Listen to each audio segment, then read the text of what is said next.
دعای داخل شدن به مسجد.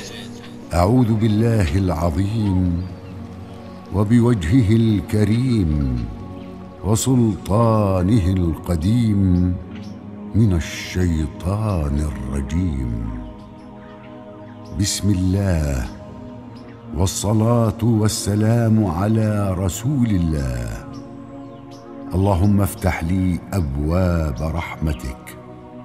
از ابو هریره رضی الله تعالی عنه روایت شده که رسول الله صلی الله علیه و آله و سلم فرمودند: هرگاه یکی از شما داخل مسجد شد، بر رسول الله صلی الله علیه و آله و سلم درود بفرستد، سپس بگوید: اللهم افتح لي أبواب رحمتك.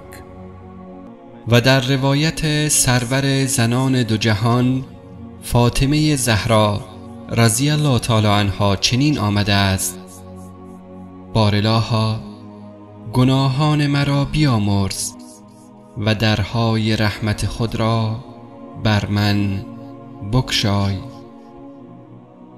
أعوذ بالله العظيم وبوجهه الكريم وسلطانه القديم من الشيطان الرجيم.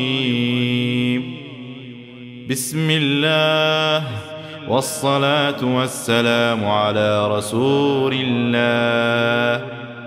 اللهم افتح لي أبواب رحمتك